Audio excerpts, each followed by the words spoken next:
I'm William Bell with Fulfilled Radio, a voice you can trust. Welcome to Probing the Prophets with Rod MacArthur.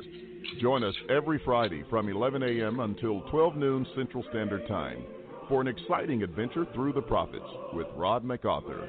Rod MacArthur, husband, father, grandfather, gardener of roses and veggies, Bible student, enamored of the prophets since 1972, hosts a discussion 40 years in the making.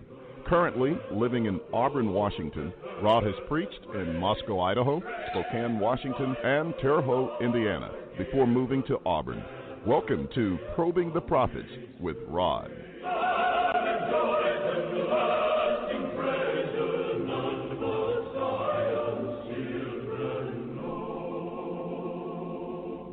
Well, good morning. Rod here.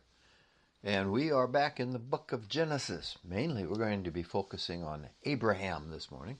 Abraham is such a wonderful, rich, deep character. Paul calls him the faithful Abraham, that we are offspring of the faithful Abraham. But did you realize how much of the story of Abraham is typical, is pre-descriptive of the events that God had planned for the fullness of time? We're going to look at as many of those this morning as we can in the time allotted to us. And so we will make a point of covering thoroughly and quickly. First of all, let me remember that we were looking at the flood and the aspects of the flood, of the great judgment that came up because of the great wickedness, and how that Jesus in Matthew 24 used the flood as typical, as depicting what was about to happen to Jerusalem. Remember the question, when will these things be, and what will be the sign of your coming and the end of the age?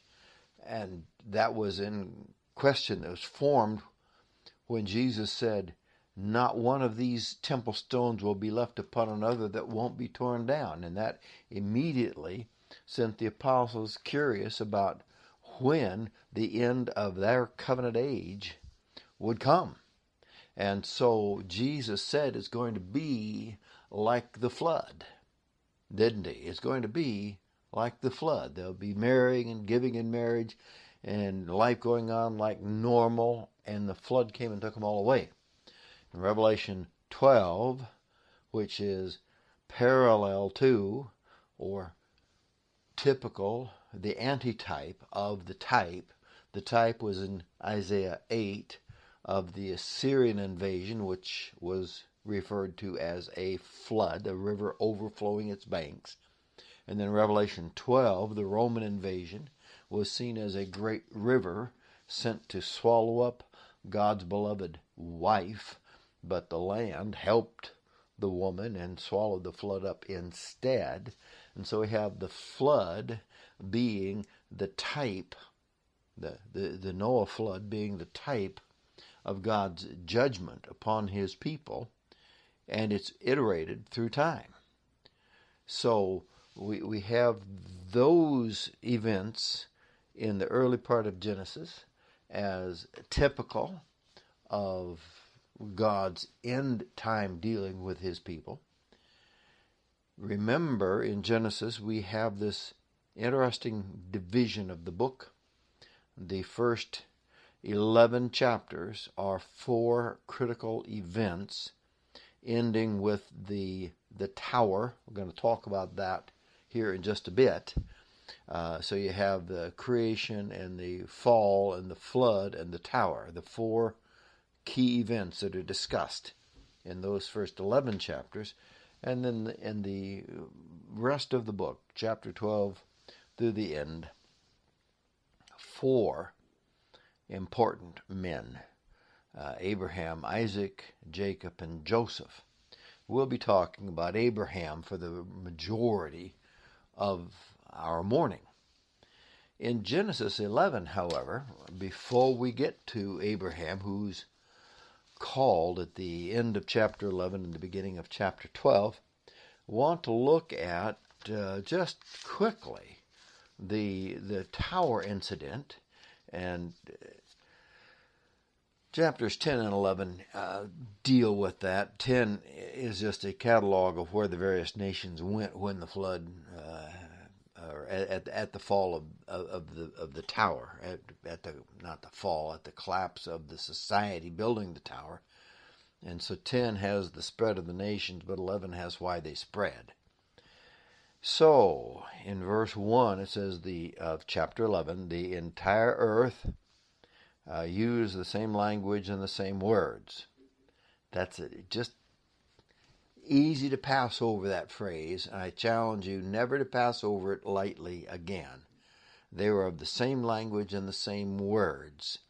Now, whenever you read that, I want you to think of what Paul said to the Corinthians in 1 Corinthians chapter 1 at verse 10.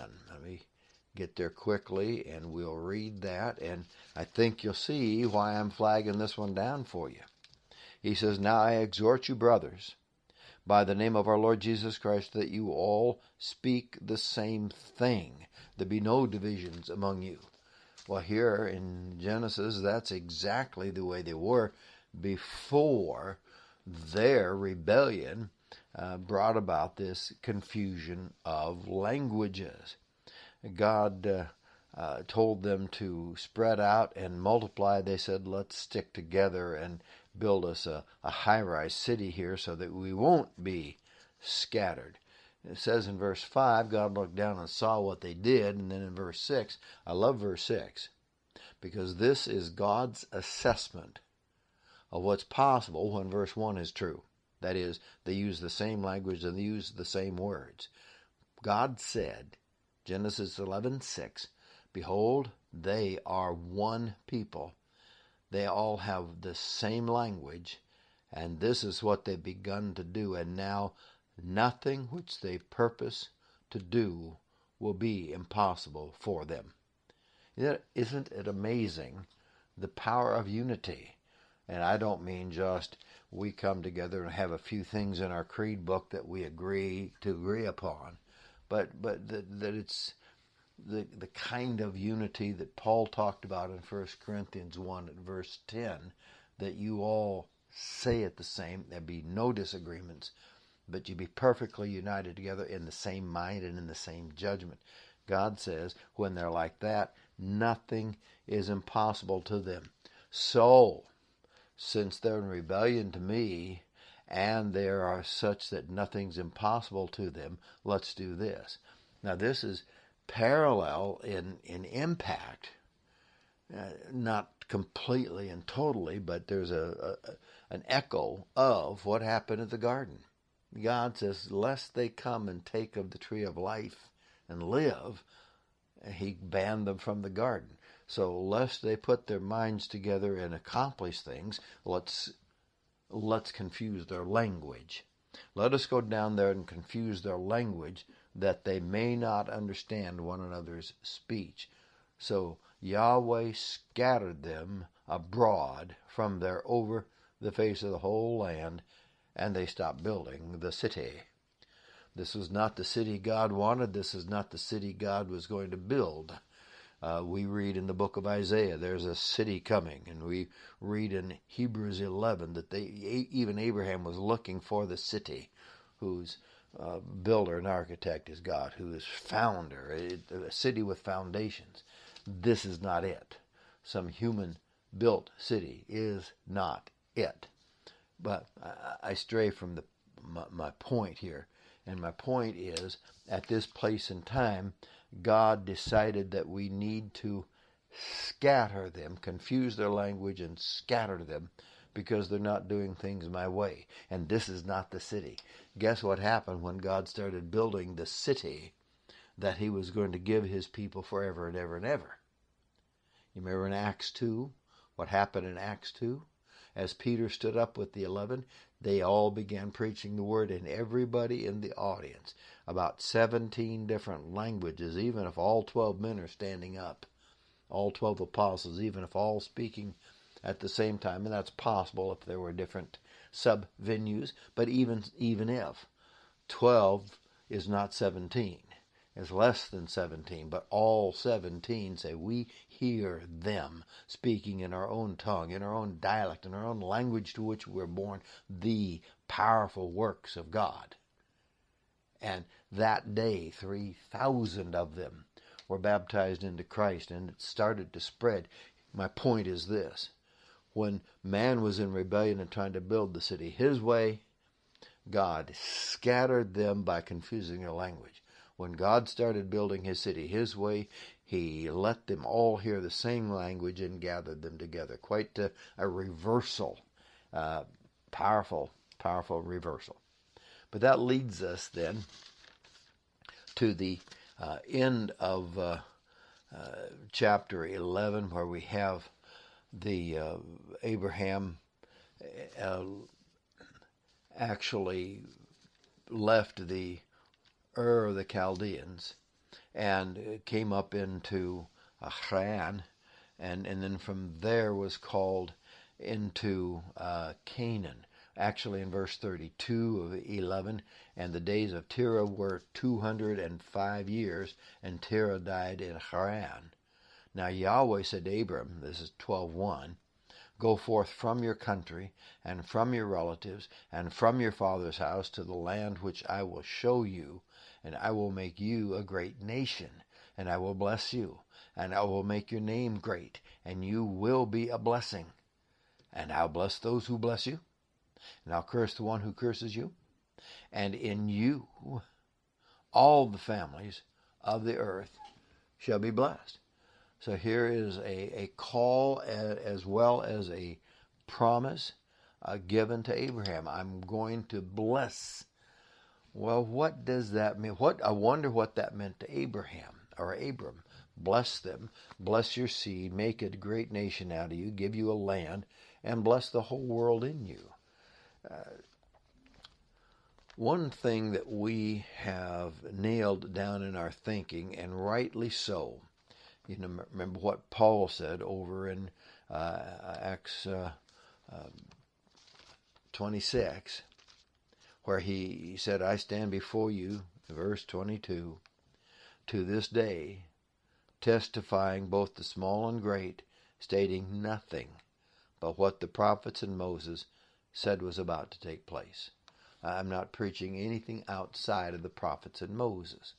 And so here we expect that as they stood up, they would see themselves, and the audience would see them as the interpreters and appliers, application experts of both the prophets and Moses. Here's what that meant. In fact, Peter stood up in Acts 2. What did he say? This is what the prophet Joel said. Or this is that which was spoken through the prophet Joel. Here, I'm showing you that this prophecy is this. And so in Acts then chapter 3, where Peter has stood up a second time, the healing of the lame man gathered quite a crowd. And he spoke to the crowd that Jesus was the Son of God, the servant of God, the one through whom God was intending to bless them. Verse 24, 3:24. And likewise all the prophets who have spoken from Samuel and successors onward. How many is that? Every prophet who spoke since Samuel. Every prophet who spoke since Samuel announced these days, the days in which the Messiah was cut off and raised and was going to come back. You read that earlier in the text, raised and cut off and raised and is about to come back. And so all the prophets announced these days. I just said something that I said it because it's true. I said it because I believe it, but I pass over the fact that how amazing and eye-opening it was when I finally realized that's what Peter was saying. back here in verse 20, verse 19, and repent therefore and return that your sins may be wiped away, in order that times of refreshing may come from the presence of the Lord, and that he may send Jesus the Christ appointed you, whom heaven must receive until a period of restoration of all things, about which God spoke by the mouth of his holy prophets from ancient time. And I'd always scratch my head and wonder, what in the world, send Jesus whom heaven must receive, and then it just became so. I was trying to apply it to how heaven had Jesus until he came and was born of Mary, but that's not what Peter's saying here, is it? That there is an opportunity for these people to change their mind about God and get into this family of God before Jesus came in destruction of the covenant people, to give birth to the new covenant people, Isaiah 65. And so that just, wow. Anyway, it's amazing how these scriptures lose their shroud of ambiguity and difficulty when looked at through covenant eschatology. And so, all the prophets, verse 24 again, all the prophets who have spoken from Samuel and successors onward also announced these days. That's the point I was just making. These days include the death of Jesus, the resurrection of Jesus, and the return of Jesus. These days. They're all in the prophets. It is you, Peter said to this Jewish audience, it is you who are the sons of the prophets and of the covenant which God made with your fathers, saying to Abraham, in your seed all the families of the earth shall be blessed. That's our Genesis 12:3, and its iterations in the various other places where Abraham and Isaac and Jacob all received a repetition and iteration of this same intent by God to bless the world through Abraham.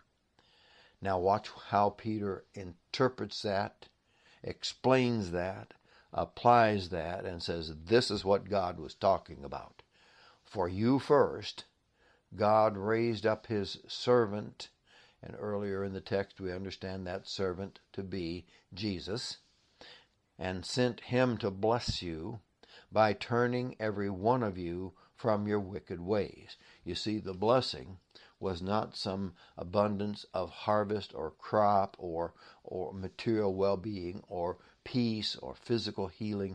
That was not the blessing. Any of those things that show God's favor and become a you might say an illustration of, or a pre-taste of what the blessing really is. The deeper blessing of being what? Turn from your wicked ways. The blessing is the forgiveness of sins. The blessing is entering into relationship with God on the basis of that forgiveness. And so here we have in Genesis 12 the beginning of God's time with Abraham, and how Abraham's life becomes a picture of what God would do when the covenant of blessing Abraham, the world through Abraham, came true. So, in chapter, skipping quickly now, in chapter 14, there's some really interesting stuff in 12 and 13 and 14 about Abraham's failure. He was fearful of the famine, so he fled to Egypt, leaving the land God told him to be in. And then he was even more fearful in Egypt that his wife would be taken. So he feared the famine. He feared the power of the king. In view of the blessing, I'm going to bless the whole world through you, he still acted out of fear. But in chapter 13, when there was not enough in the land to sustain both him and Lot, he gave Lot first choice, and Lot chose the best, and God took him out said, I'm going to give this all to you. He did not act in fear of famine. He acted in faith on God. So he reversed his earlier behavior. Then in chapter 14, when Chedorlaomer and his allies came against the 5 kings of the land, so the 4 came against the 5, the 5 kings of the land were unable to prevail against Chedorlaomer. That when Abram realized that his nephew Lot had been taken captive, he says, I got to go get him.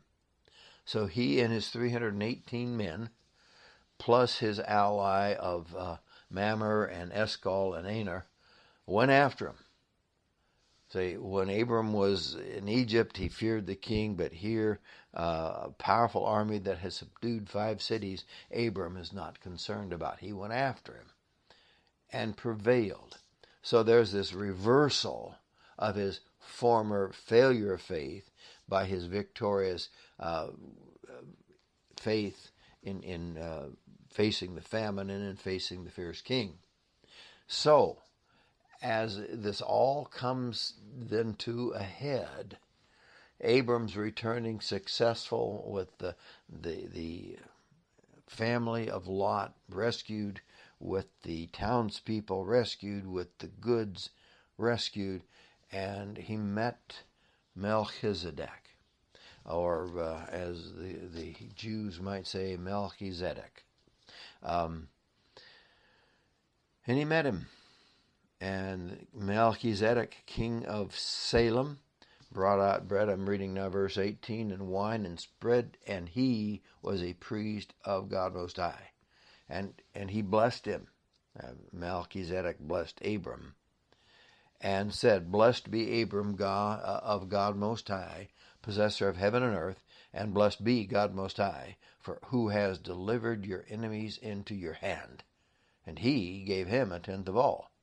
Well, context tells you it was Abram giving it to Melchizedek, because Abram's the one that came back with the booty of the slaughter. So, real simple little story that is expanded big time in the book of Hebrews. In Hebrews 5, the writer quotes Psalm 110, you are a priest forever according to the order of Melchizedek. Well, who in the world is that? And that's exactly where the Hebrews writer goes. Says, by reason of time, you ought to be able to teach these things, but you're just scratching your head and you don't understand. Well, there's something about this story and something about the Hebrew way of presenting the story that God was not just telling a story of what happened. He was telling a story of what was going to happen. And that's the point I'm really trying to drive home here this morning. That the book of Genesis is not simply a relating of what happened, but it was a description of what was going to happen. So here, the meeting between Abram and Melchizedek, that was predictive of, and that's the way David used it in Psalm 110, and that's the way the Hebrews writer applied it in Hebrews 5 and 7. That something bigger than what was happening here was happening here. And Melchi means king, Zedek means righteous. And so in Hebrews 7, he is first of all, by translation, king of righteousness. But he was also king of Salem, which means king of peace. King of righteousness, king of peace. And so we have this righteous king and this king that establishes peace meeting, but he was a priest, a king and a priest. And so we could think about Zechariah 6, picking this up. Behold, the man whose name is the branch. The man is the branch. Of course, that's picking up the branch concepts from David and Isaiah. Promise made to David in 2 Samuel 7, and picked up and developed it throughout the book of Isaiah until 100 years later, Jeremiah and Ezekiel picked it up about calling a righteous branch. And then After the captivity, Zechariah doesn't call him a branch, he calls him the branch, or a man whose name is Branch. His name is Branch. And what would he be? He would be a king on his throne, and he would be a priest on his throne, and there would be peace. And so here, this story in Genesis 14 informs the storyline. And so it helps us make sense out of some of the things that just seem like intriguing little illustrations, but they're actually describing this picture of a king and a priest, a king of peace, a king of righteousness, a priest of Most High God, who received tithes from the tribe of Levi, who was still in the loins of Abraham. All these details, all these nuances, all these, wow, that's what happened there. And then this king blessed Abraham, which means what? According to the Hebrews writer, the lesser is blessed of the greater. This king, this whomever he was king, Melchizedek, blessed Abraham. But this king was priest of Most High God.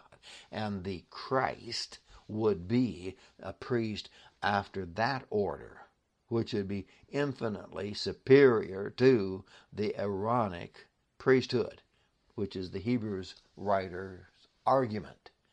And so Genesis 14 is the root and the basis for that whole development of the superior priesthood of Jesus. It's not just a story of a man coming home from a battle and offering a priest a piece of the goods. It's a much deeper theological, spiritual construct here. And when we grab that, we grab what David and Isaiah were talking about, and we grab what the Hebrews writer was talking about, and we have this marvelous king and priest victorious. Anyway, I get away from interpreting the text and just get passionate about it. I hope that's has some draw and some benefit. It does for me for sure. In Genesis 15, moving on from that story, you know what they say, tempest it sure do fugit. That's moving. Genesis 15. We have this, Abraham is now 24 years later. Actually, that's not correct. It's 17 or 24 years later. It's about 11 or 12 years later. And after these things, the word of Yahweh came to Abraham and says, I am your shield, I am your very great reward, or your reward will be very great. Take it either way. There's no greater reward than having God. And so I'm your protector, I'm your reward. And he says, oh Lord Yahweh, what are you going to give me? What will you give me? Since I am childless and I don't have an offspring. And God says, well, your servant's offspring is not your heir. It will come from your own body. And so that's verse 4. He took him out, and he's in verse 5, and he said, now look toward the heavens and count the stars, if you're able to count them. And he said, so shall your descendants be. Now remember, Abraham entered this conversation thinking, I don't have any children at all. So everything I own physically is going to go to the son of my cherished servant. This one that we'll see in chapter 24, he sends to find a wife for his son. That servant is going.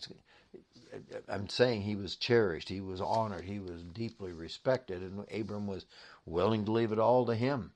And that's all he thought he had in store.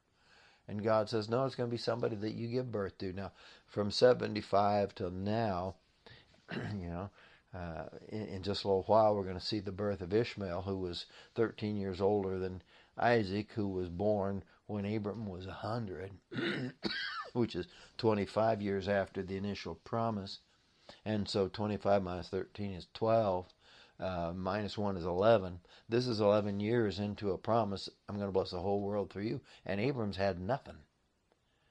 God takes, and now, if he was 75 when God made the promise, now he's 86. I'm not 86 yet. I'm not even 75 yet. So I don't know what it's like not having had a child up to the. I got grandchildren. I got a grandchild due next month. Abram didn't have nothing, and God took him out and said, "Look at the stars." Now, I was. There's been a few places in my life where I've been wowed by the stars. One was in eastern Washington, which is, we call it the Evergreen State. It's evergreen on the west side. It's desert in the interior, dry desert. It's kind of hard to believe that of Washington, but it's very, very sparsely populated, which means there is no night light, which means, and it's almost always clear, maybe 330 days of clear sky in that part of the state. And at night, with no ambient light, with no cities around, it's just as dark as can be, especially when the moon is not out. And the stars are just amazing. But probably the most spectacular that I've ever seen was the night about 10 o'clock when I was up on a hilltop. Yeah, it's more than a hilltop. Part of the geographical features of Yosemite National Park. One of the places is called Glacier Point. And it's about half a mile above the canyon floor below, and there's nothing taller than it in near vicinity. And it's clear. The Milky Way, I always wondered why they call it the Milky Way, because all I ever saw was a star here and a star there. I saw the Milky Way. It looked like somebody had spilled powdered sugar all over the sky. It was that dense. It's probably something like what Abraham saw, Abram. And God says, "Can you see the stars?" And he says, "Yep." And God says, "If you can count them, that's how many offspring you're going to have." And the text says very, very clearly, then he believed Yahweh. I believe that. I believe that. Now, he hadn't believed it in chapter 12 because he feared the famine and he feared the king. And he hadn't believed it up to this point because he thought it was just going to be an offspring in his family. But when God gave him this demonstration, it says, "That's how many I'm going to give you." Abraham believed it. He didn't hope it. He didn't wish it. He didn't say if only. He believed it. And he reckoned it to him as righteousness. Now that takes us to the story that Paul extracts from that in Romans 4. Let's go over to Romans 4. Here, Paul's argument is, it's not on the basis that we don't stand before God on the basis of having kept some codified information perfectly. Back in chapter 3, Paul's argument was he gave the most perfect law in the world to the Jews to prove to the entire world that no flesh is justified by law, by works of law. Give them the best law that's possible to give, and he still condemned them all. No flesh will ever be justified on the basis of law, of works of law. That's Romans 3:19 and 20. And so, what's the other choice then? He says, well, let's see what that law you put so much confidence in says about forgiveness.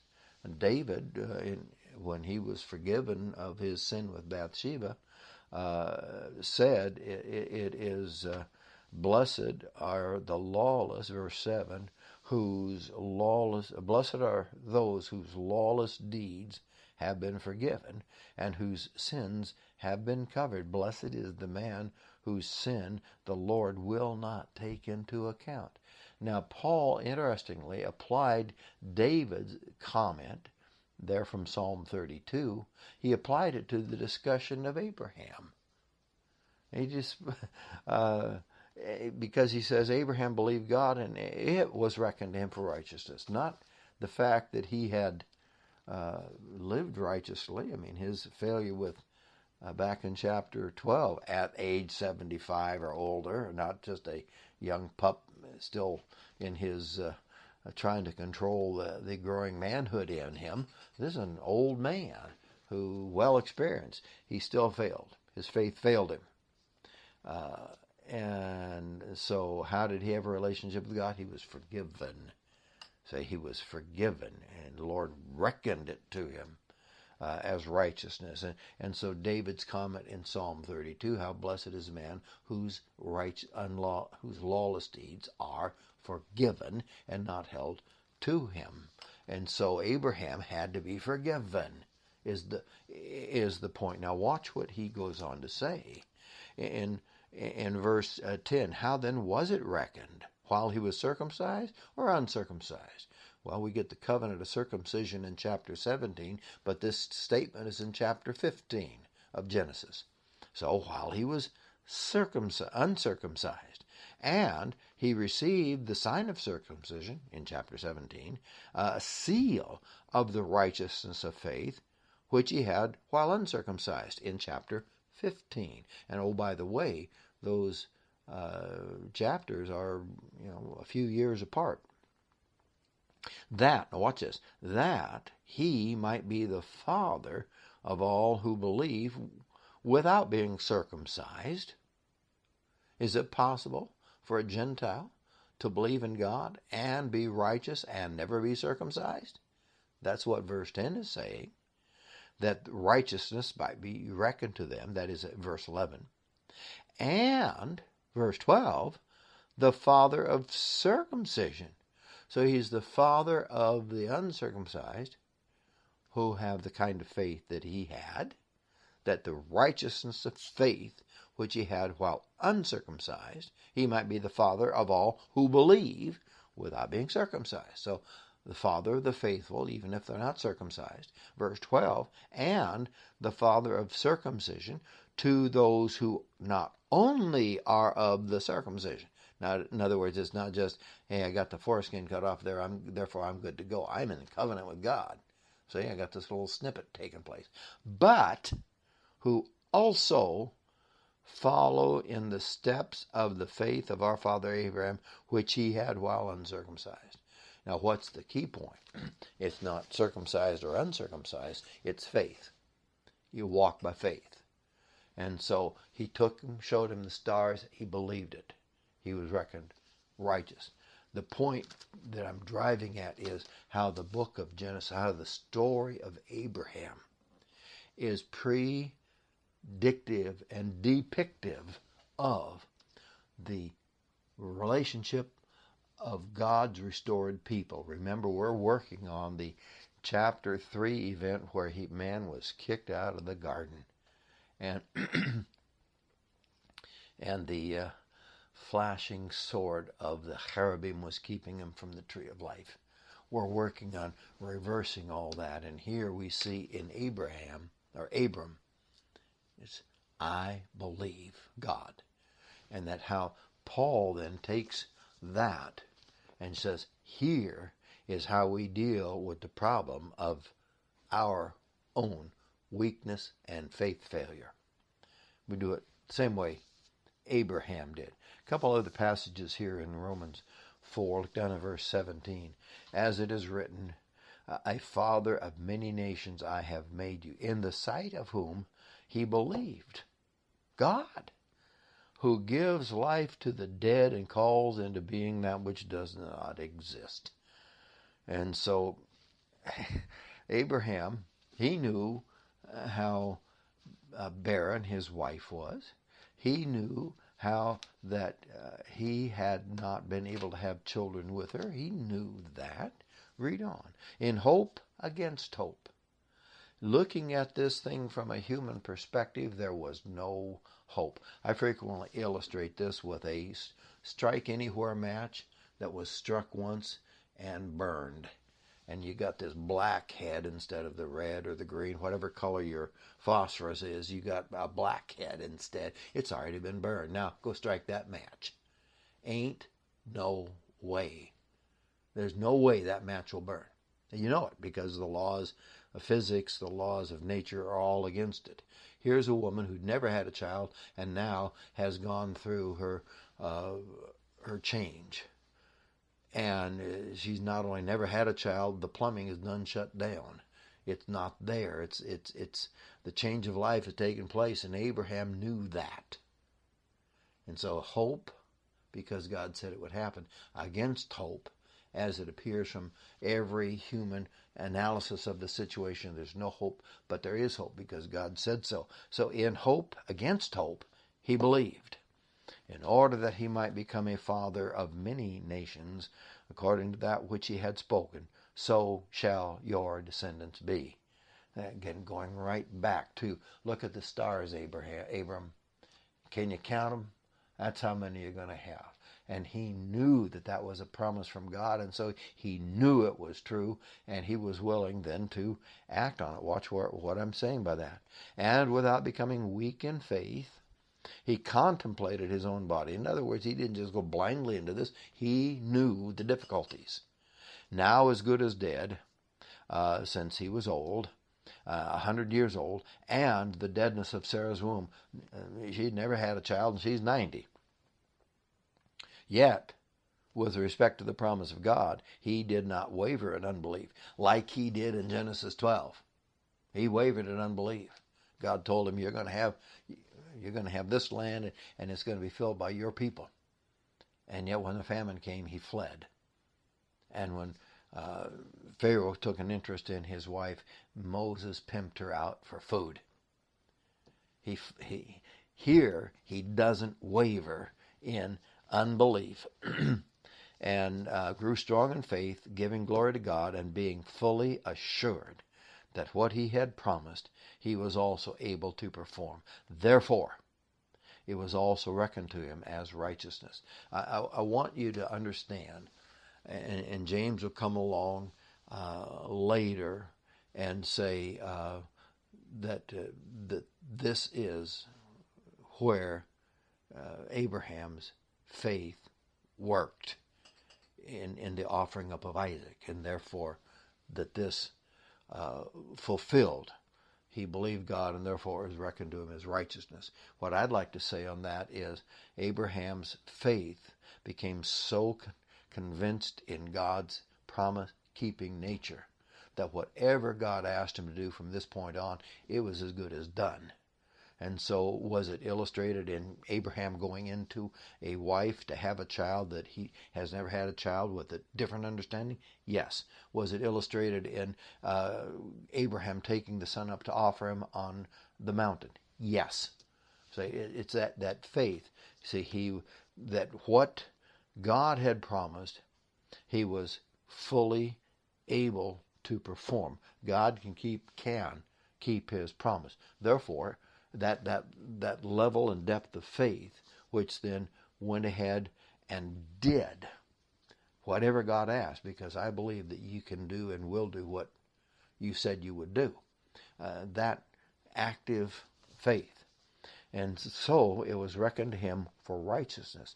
Now, not wanting really to teach Romans, just show that the story of Abraham looking at stars and accepting as a fundamental truth what God promised was the basis of relationship with God. But that story then informs the people in the days of Paul. Will they believe God, or will they do it their own way? So he's using it to show Jew and Gentile, they stand before God on the same basis. They believe him, they trust him, they follow him.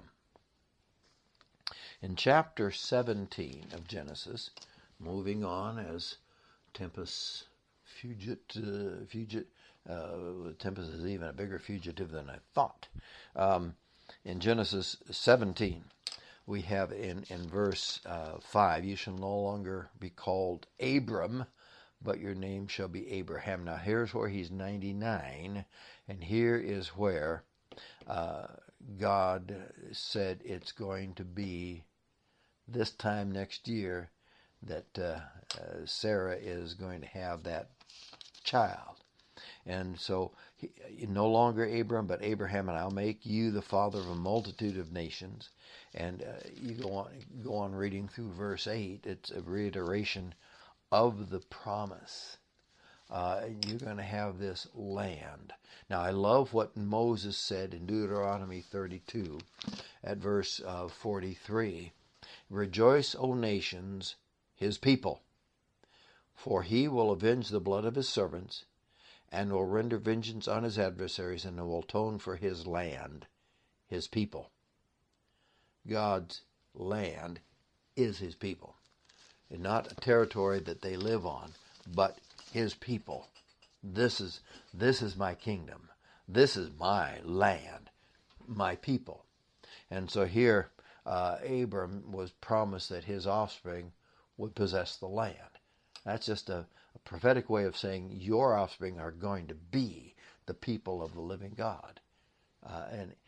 And do not take from this, as I think many people mistakenly do, that there's going to be a physical territory. That someday the Jews are going to go back and live on Palestine and build a new temple and just have a bunch of physical fulfillment of the type. And a physical, let me say, wouldn't be a fulfillment. It would simply be a reiteration of the type. Well, the type always points to the antitype. Always. The physical land always pointed to that which was of a deeper spiritual meaning. Every miracle that Jesus worked had some physical manifestation, but those that we can actually decipher, that is where he puts an explanation to it, is pointing to a deeper spiritual application. The healing of the man that was let down through the roof. Jesus said that you might know that the Son of Man has the power to forgive sins. He said to the man, take up your bed and walk. This physical healing was an illustration of a deeper spiritual reality. This physical land was a way to understand a deeper spiritual reality. God wanted to be with his people, not necessarily in a physical locale. That's just like all the gods, all the nations had their own territorial god. That's not what God was after. God didn't want to be known as the God of this little patch of ground. He wanted his people to be his people, his land. This is my land. Or the Eskimo and the Chinaman and the Filipino and the South African and the Norwegian and the American Indian and everybody in between. That's my land. Those are my... Anyway, God said your people are going to possess this land. Over in Isaiah 51 at verse 16.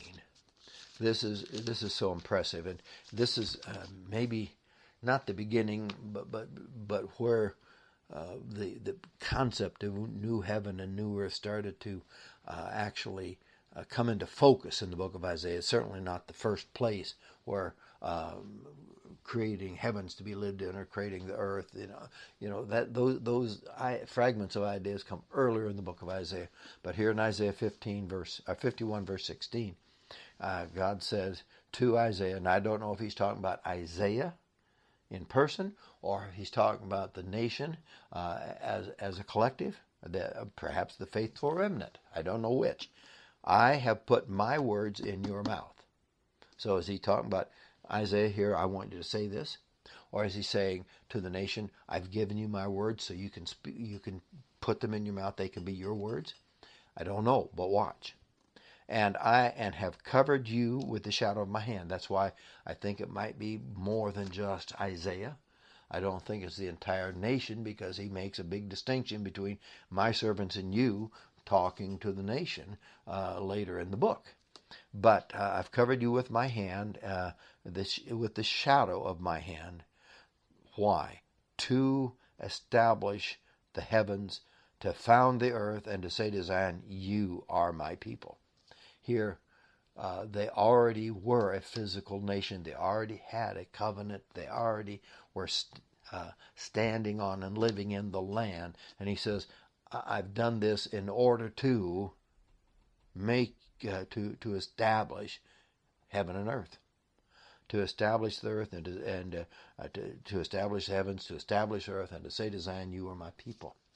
So here's this promise that God made to Abram to have his people live on his land. And here is the promise of God in Isaiah to make a new heavens and a new earth, a new environment for God's people to dwell. We could follow that up in the book of Isaiah, go on into chapter 65, and we'll see that, I'll leave that to you, 65:17, and then on into 66 verses 7 and forward. Okay, back here now in Genesis 19. In Genesis chapter 19, we have the unfortunate story of the destruction of Sodom and Gomorrah. And now, Abram in chapter 18 pleaded for them. I believe that becomes, though I don't have a specific verse that connects back to this particular story that of Abraham pleading for them, I do believe that when Jesus said to the apostles, where 2 or 3 of you are gathered together in my name, that it was particularly in regard to a brother who needed to have his sins forgiven. But there's a lot of stuff, a lot of heavy stuff going down in the days of Peter, and including a destruction that was about to come upon the people of God. And here we see Abram pleading for the cities of Sodom and Gomorrah. Okay, keep that thought in your mind, because in chapter 19, verse 27, now Abraham arose early in the morning to the place where he had stood before Yahweh, and looked down toward Sodom and Gomorrah, and toward all the land of the valley, and he saw, and behold, the smoke of the land ascended like the smoke of a furnace. It's done. Sodom and Gomorrah destroyed. It was because of their wickedness. Now this picture here of the destruction of these cities who had corrupted themselves morally, who had corrupted themselves economically, who had corrupted themselves spiritually, this picture is carried throughout the Bible. Isaiah, for example. And if you've noted that I keep coming back to Isaiah, all I can say is congratulations on your perception. It is a marvelous book. In verse 9 of chapter 1, well, let me start in 7. Your land is desolate. He's talking to Israel. Your cities are burned with fire. Your fields, strangers devouring them in your presence. It is desolation as overthrown by strangers, and the daughter of Zion is left like a shelter in a vineyard, like a watchman's hut in a cucumber field, like a besieged city. Unless Yahweh of hosts had left us a few survivors, we would be like Sodom. We would be like Gomorrah. And then God, this is the mournful plea, right? And so Yahweh says, hear the word of the Yahweh. You rulers of Sodom, give ear to the instruction of our God, you people of Gomorrah. You see, Isaiah is referring to Jerusalem as Sodom and Gomorrah, implying that they're about to receive a similar destruction. In chapter Jeremiah, there's other stuff in Isaiah, but I want to pop quickly over here to Jeremiah 23. And Isaiah is big. There it is, Jeremiah, chapter 23. And in verse 13, moreover, among the prophets of Samaria, I saw an offensive thing. They prophesied by Baal and led my people Israel astray. And among the prophets of Jerusalem, I've seen a horrible thing. They're committing adultery and walking in falsehood, and they strengthen the hands of evildoers, so that no one is turned back from his wickedness. All of them have become to me like Sodom, and her inhabitants like Gomorrah. God isn't having any problem calling his people, Jerusalem and Israel, Samaria, calling them Sodom and Gomorrah. Well, he couldn't do that unless that hadn't really happened. But the point is, the story in the life of Abraham of Sodom and Gomorrah becomes predictive and depictive of the history of Israel going forward. And I don't mean just through time. National judgments are also done the same way. Jeremiah 49:18, Jeremiah 50 verse 40. A couple different nations are viewed as Sodom and Gomorrah. It's taking us back to the corruption that was there. I guess the most important one is Revelation 11. There's other applications in the New that we could look at, but Revelation 11 is the most significant one, where we read here, their dead bodies, the bodies of the two witnesses, will be in the street of the great city, which is mystically or spiritually, literally, spiritually called Sodom and Egypt, where also their Lord was crucified. Now, spiritually, it's called Sodom and Egypt. Literally, it's where the Lord was crucified. It's also the great city. That's one of the places where you can establish that in the book of Revelation, the great city is Jerusalem. But my point is, it's spiritually called Sodom. That God is looking at this city, Sodom, and about to do to her what he did to them. And so the smoke of their torment would go up forever and ever. That's not people incinerated in hell. That is a city that turned in to be like Sodom, who in Jude verse 7 became a never-ending illustration of destruction from the Almighty. Sodom has never been rebuilt. Doesn't mean the smoke is still going, but the endlessness of what that smoke pictured is still going. And that's all that we can make out of that there in Revelation. I also want to talk about Genesis 21. In Genesis chapter 21, and then maybe if we can get to it in Genesis 22. Let's see if we cut ourselves too short here. But in Genesis 21, verses 8 through 12, we have this. The child, that is Isaac, grew and was weaned, and Abram made a great feast. And Sarah saw that the son of Hagar the Egyptian, whom she had borne to Abraham, mocking. And so here's this boy that is weaned, I don't know at what age, but his teenage brother is mocking.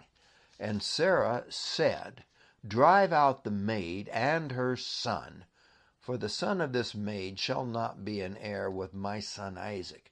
Now remember, Abram was willing to make the son of his favorite servant heir of everything.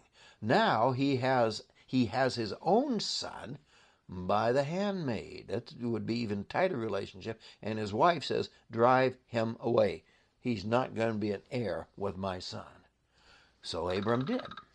And I think rather than try to squeeze this in the next story, I'm going to come back to this next week. I had hoped to get all of Abraham here this morning. But the reality is, the picture that God was painting of his future activities on behalf of his people in the life of Abraham is too great to try to accomplish in 58 minutes. So, thank you for being here with me, and may God bless you richly. Until next week, this is Rod saying goodbye. Whoever is wise, let him understand these things. Whoever is discerning, let him know them. For the ways of Yahweh are right, and the righteous will walk in them, but transgressors will stumble in them. For the past hour, you've been listening to Probing the Prophets with Rod MacArthur. Stay tuned each Friday for Probing the Prophets with Rod MacArthur, right here on Fulfill Radio, a voice you can trust.